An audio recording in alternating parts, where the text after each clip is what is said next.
After the gigantic battle at Cape Ecnomus, the Romans were now free to land on African soil.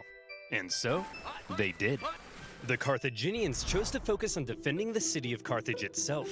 So the Romans immediately took the city of Aspis and were then free to raid and plunder the countryside. They took over 20,000 slaves and a ton of booty. But then, some orders arrived from the Senate. Send home the booty.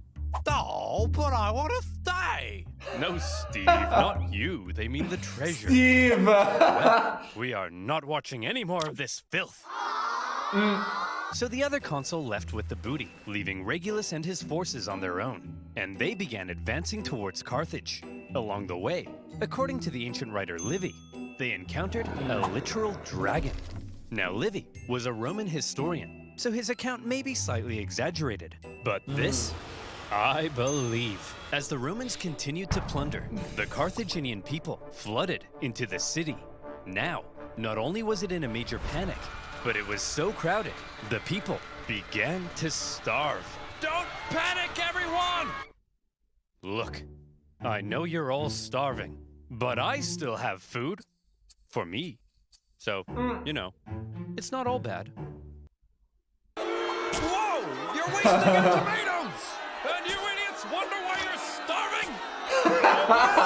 It's just more food for me! Nom, nom, nom, nom.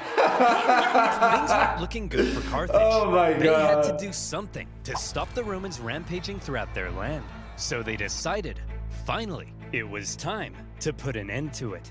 They headed out and set up on rough, hilly terrain overlooking the Roman camp, and they sieging them. prepared for battle. Now, while the Carthaginians were the traditional masters of the sea, on land, they weren't always the brightest. Case in point, setting up in this position overlooking the Roman camp was just about the stupidest thing they could have done. Why? Well, there's something you gotta The understand Javelot, the about one, Carthage. The Carthaginian right. land forces actually suffered. I don't know. I think the Romans, they were the ones that invented the... I don't know how you call it in English. In Italian, it's javelotto, so maybe it's javelot, the thing that you threw. They got that sport in the Olympics. So, yeah, I guess if they're just staring at them, they would throw that fucking thing and kill them all. From a multitude of different issues. First of all, since the Carthaginians were rich, they could afford to pay a huge number of foreign mercenaries to fight for them. These mercenaries actually made up the vast majority of Carthage's forces, and therefore, Carthage's land armies were a melting pot of many different cultures. This, however, meant that if a battle wasn't going their way, there could be loyalty issues. Man, I ain't getting paid enough for this. You Balearic slingers better not be thinking of running away. What did he say? I don't know, man. I don't speak Phoenician. Let's get out of here. Clearly, there were also language issues. The military generals tended to be Carthaginian, but they made a lot of strange decisions. For example, one of the most feared assets of the Carthaginian army were the war elephants. To a Roman soldier who had never even seen an elephant before, this was like fist fighting, a literal monster. Yet the Carthaginians continually kept placing the elephants in the rear, where they were no use. In a similar fashion, the neighboring region of... But I think the elephants, the first time that the Romans got really scared was in the Battle of Epirus, right? The one they fought against the Greek general. Or Macedonian or Greek. I don't know. I mean, there's always that issue, but yeah. Of Numidia provided Carthage with the most skilled cavalrymen in the world. But the Carthaginians often chose to fight on rough, uneven terrain, where horses and elephants were less effective. And so, in this case, when the Carthaginians again chose the rough terrain near the Roman camp, the Romans easily sent them packing. Wow, Regulus, we're mere miles from Carthage. You sure are amazing. Yes, Steve. Look at the abs! Look at the abs! Oh. Steve, what's the matter? We've almost won. I just wish I could be as great as you, Regulus. Steve, you're amazing. I mean, look at this thing. It's unbelievable. I know, but I mean like at war stuff. I'm such a noob. My tanks always get blown up. I can't even fly an aircraft straight. Tanks? Aircraft? What are you talking about, Steve?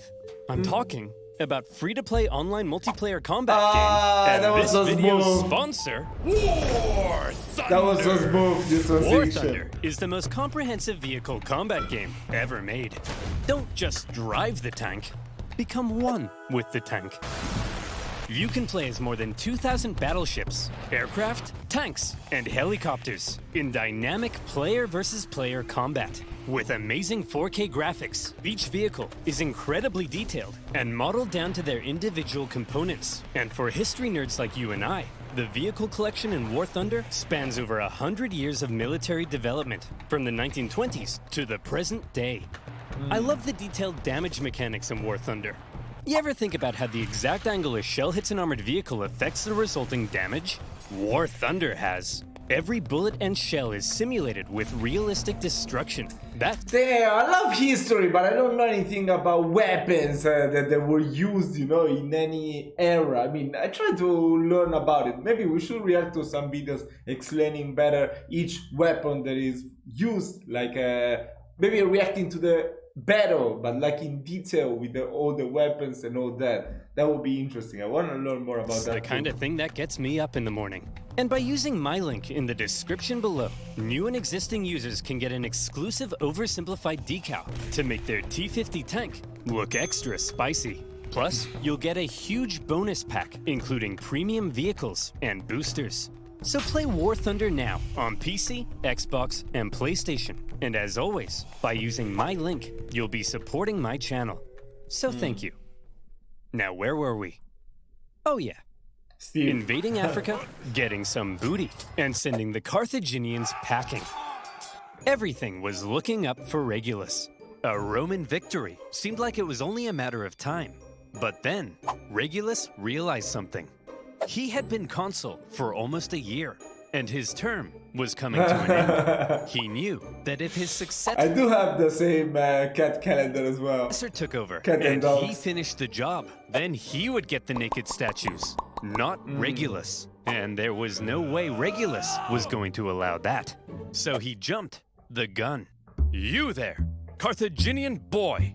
I want you to deliver a message to your elders. I, Marcus Attilius Regulus, demand the total and unconditional surrender of Carthage. Unconditional surrender? Jeez, at least lay siege and starve us all to death first. Just deliver the message, you punk! He demands your total surrender. What? Jeez, at least lay siege and starve us all to death first. Hey, that's what I said. Well, boys, this Roman thinks we're out. But we're not out, are we, boys? No! We'll do what we always do in times like this. Hire somebody else to solve our problems for us. Hire mercenaries. Darren, bring in the Spartan. The Spartan, really? Regulus's overly harsh demands had the unintended effect of reinvigorating Carthaginian resolve. They brought in a mercenary from the famed land of Sparta named Wow, I Xanthippus didn't know that. to help dig them out of this situation. And we Xanthippus. all know what Makes me remember of the Louis C.K. actor, Xanthipus. Spartans are like. Xanthippus showed up. Wait, but were Spartan still that great in that era? Wow, that's crazy. I think it was like around the Peloponnesian time. And Right? immediately took charge. didn't know that. He had to look around and said, I need to learn more "You about idiots, history." put the elephants in front of the army so they can smash into the Romans and stop fighting on rough, uneven terrain. Find a big flat field so your superior cavalry can do their job. And what's this I hear about you giving a speech telling everyone they're gonna die? Hey, I was just telling the people the truth. You're a politician. Lie to the people. And so Xanthippus led out the newly reformed Carthaginian army to meet Regulus in the Battle of the Bagridas River. The elephants, now in the front, smashed into the Roman lines, causing disarray. The cavalry, with total freedom of movement, outflanked the Roman infantry. Thanks to this impressive Spartan, the battle was a total Carthaginian victory. And Xanthippus, for his stunning victory, was forced to flee Carthage because the leadership got jealous. Regulus, the Roman consul, was captured during the battle. Legend has it, he was brought before the Carthaginian council, and they made a proposition. Well, Reggie, not looking so good anymore, is it? Looks like we beat you pretty bad, huh? Up yours, you Punic pansies! Now, Regulus. Nobody likes a sore loser, do they? No. How about this? We're gonna send you back to Rome, and you convince the Roman Senate to surrender to us. If you fail, though, you gotta come back so we can torture you to death, okay? Okay. You promise? I promise. Hey guys. Whoa, Regulus! We thought you got captured. I did, but they sent me back to convince you to surrender. Well, should we? Surrender? No! Never surrender! What happened Give to them his hell, arms? boys! They're at the end of their rope. Anyway, I gotta go be tortured Oh, everyone's arms is like that. I thought they cut his arm off. to death now. What? Yep, part of a deal I made. It's a long story. Oh, hey, wait! Regulus! No, it's cool, guys. I promised. Regulus! This is ancient times. We massacre entire populations. We chop pets in half. You can break a promise. No, Tim! You never break a promise! That's too far! And so, Regulus went back to Carthage Really? and was tortured to death. What and the- for keeping What? I never seen such a stupid dude in my life. What the fuck? Is that even true? Come on, I'm sure that's false. Come on. They just wanted to make him great for future generations. I don't think nobody would do that. Come on. his promise. He was immortalized What the hell? as the leading symbol of Roman virtue. Meanwhile, after they Okay, defeat I mean, you're gonna die eventually someday, so, you know, if you will be remembered through history, I mean, I don't know, I didn't even know him, so he wasn't that great of a man, probably. I have no idea, I'm just moving my hands forwards. When we think about ancient Rome, we would think about, of course, Scipius, the African, we would think about Caesar, we would think about Adrian, we would think about many things, Romulus, of course, but not Regulus. So maybe it's just me. You know, I'm stupid. I admit that. So if I made a mistake, forgive me. Africa. The remaining Roman survivors, still in Africa, were still in Africa, and they needed to be rescued. So the Romans sent their fleet to pick him up and bring him home. They successfully fended off a Carthaginian fleet, grabbed the survivors, and made their way to Sicily. A great success. But then, things took a turn for the worse. Sir? That cloud looks kind of angry. Fear not, coward! If we Romans can build a war fleet from scratch and defeat the Carthaginian Empire at their own game, why, then even Mother Nature herself will crumble before us. I laugh in the face of Mother Nature. Ha ha! See? Come on, guys. Laugh at Mother Nature with me. Ha ha!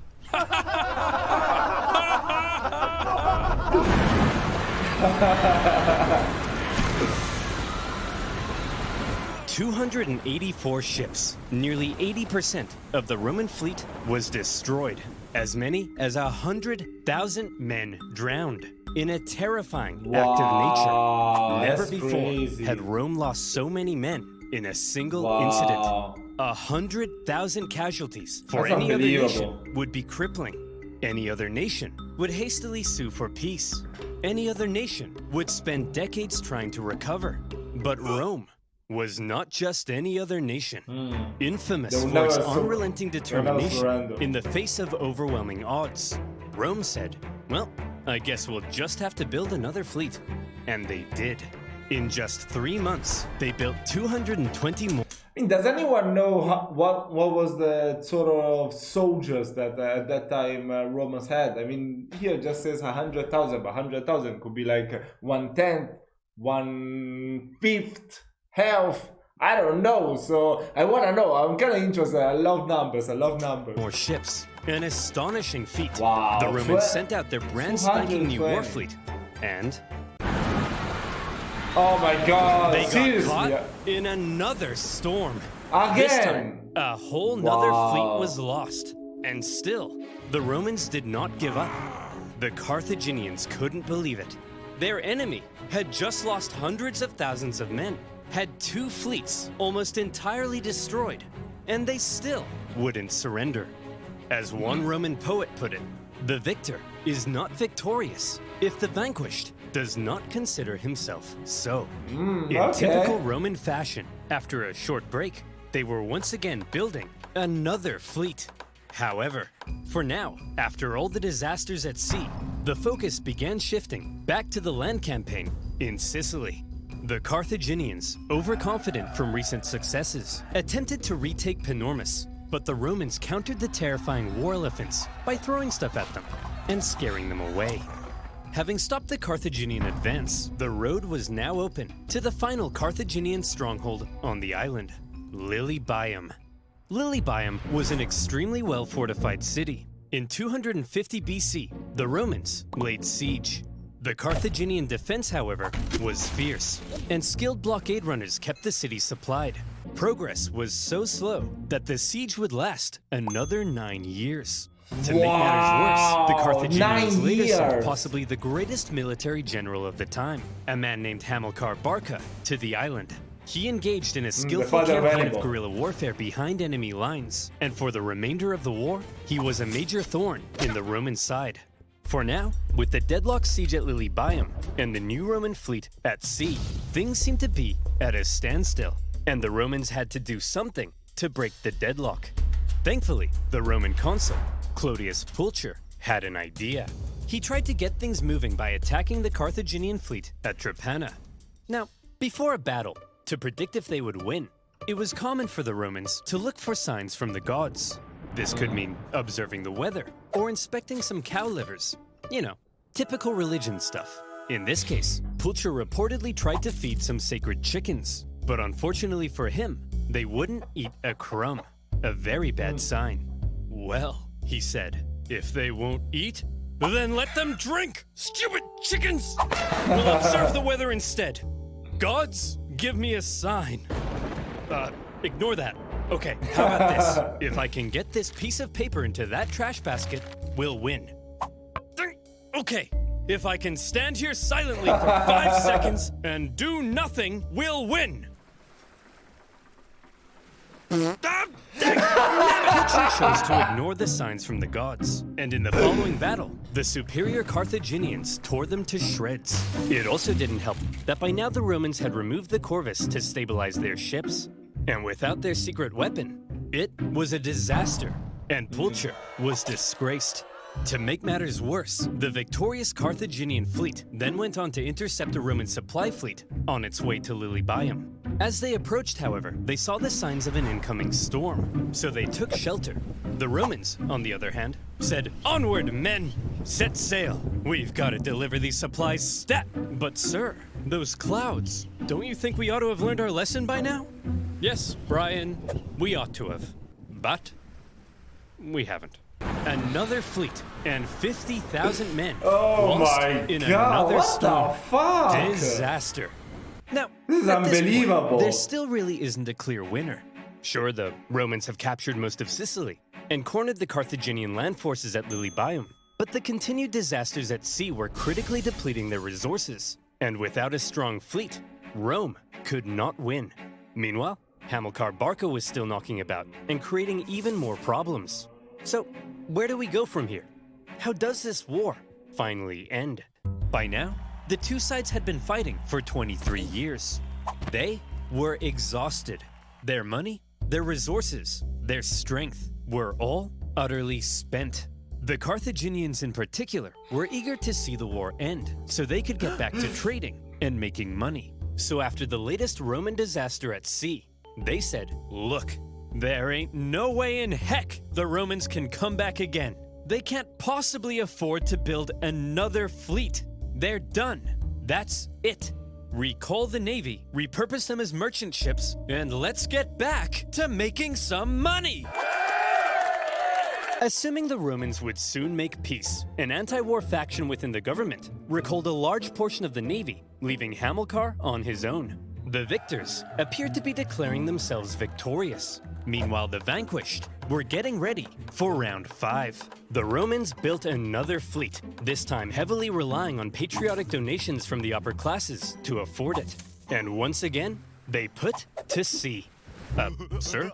The Romans have built another fleet. Oh, for goodness sake, Clarence, can't you see I'm busy rolling around in this pile of money? But sir... I don't care anymore, Clarence. I just don't care! The Carthaginian politicians made a fairly lackluster final effort with a poorly built fleet to supply their forces in Sicily. But when the brand new Roman fleet caught them at the Battle of the Aegates, even without their signature corvus, they dealt them the final blow.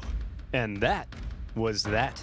23 years of war. Neither side could afford to keep fighting, but the Romans showed that they intended to anyway. The Carthaginians had no choice but to throw in the towel. The war had been long and hard for both sides, but in the end, it was Roman determination that won the fight. The Romans had spent the entire war trying to find a way to deliver the knockout blow. They learned how to build a fleet and engage in naval combat. They developed ingenious new ways of waging war. They attempted an invasion of the Carthaginian heartland, and whenever disasters struck them, they always came back, again and again. The Carthaginians, on the other hand, spent the entire war watching whatever Rome did, and then figuring out how to respond. They were much more passive. And so, it's no wonder then that when both sides were close to collapse, Rome was the one who figured out how to go that little bit further. In 241 BC, the Carthaginian politicians sent word to Hamilcar Barca that he was on his own and could choose to make peace with the Romans if he wished. Hamilcar was stunned. He felt betrayed by the politicians. Some sources say he refused to even negotiate. Nevertheless, terms had to be drawn up. Well, Hammy, I'm glad you Carthaginians have finally come to your senses and recognized who the true winner is. How many fleets did you lose? Okay, here are our terms. You leave Sicily to us and return all of our prisoners. You're not allowed to make war against... Such a beautiful name, Hannibal, right? But his son's name, it's a name that you cannot use anymore. I mean, Hannibal, you know, there's a man that ruined that name for everyone, like Adolf, like even a certain mustache type, you know. So, yeah, I mean, it was such a beautiful name, Hannibal. Also Hannibal, but, you know, you cannot name your kid like that. I mean, you can, but I don't know how that kid will grow up. Against Syracuse or her allies, and you have to pay us 2,200 talents of silver over the next 20 years. What's a talent of silver? Well, to put it in perspective, in the year 2022, that'll be worth around, let's say, 40 million US dollars. Wow. Ay, caramba! That will cripple us. Wow, we got a real smart guy over here. Yeah, that's kind of the point, you dingus. Ugh, I guess I have no choice. I accept. Great. Oh, by the way, we changed our minds. You actually have to pay us 3,200 talents of silver over 10 years. Thanks for accepting. Dude! See you later. Hey! You didn't let me say uncool! You didn't let me say uncool! The treaty was extremely punishing, and by switching up the terms at the last minute, they enraged the Carthaginians. But still, one of the longest and deadliest wars at the time was finally over. The Romans had won. They achieved their aim of gaining Sicily, and even though it wasn't part of the peace deal, they took advantage of a weakened Carthage and grabbed Corsica and Sardinia as well. Roman expansion beyond the Italian peninsula had just begun. The Romans hoped that now the Carthaginians would forever be under their thumb. Unfortunately, the harsh terms they placed on the Carthaginians at the end of the war left a growing anger, one that would come back to haunt them. One day, Carthage will have its revenge. That's nice, dear. I'm serious, woman. Maybe not in my lifetime, but perhaps in his. My beautiful son. You are born into a momentous destiny. You shall be Rome's greatest enemy. You'll tear Rome limb from limb. You'll burn their pathetic city into the ground. You'll slaughter their people, men, women, and children. My child, you are vengeance. Stop telling our baby he's vengeance. But he is, Barbara. He's vengeance. Barbara. That may be so someday, but for now, our son has a name, and you should call him that instead. His name is...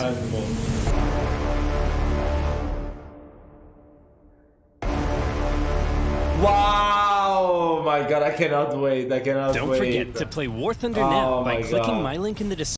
Yeah, the second Punic War. Oh my God, that's just unbelievable. Oh my God. I mean, Hannibal, that's crazy. That's crazy. That's crazy. This video was so beautiful. I cannot wait to see the second Punic War. I don't know how long is it gonna take, probably a long time, but the moment he will release those videos, I'm gonna be sure to react to them right away. Oh my god, I mean, there's just so much going on with the second Punic War. I love Hannibal, he's one of the greatest generals of all time. I love learning about the second Punic War. But yeah, guys, this is it for today. Hope you've enjoyed my reactions to the first part and the second part of the first Punic War. If you want me to check out more history videos, let me know which ones, so we're gonna learn something new together. Don't forget to subscribe, leave a like to the video, and I will see you next time.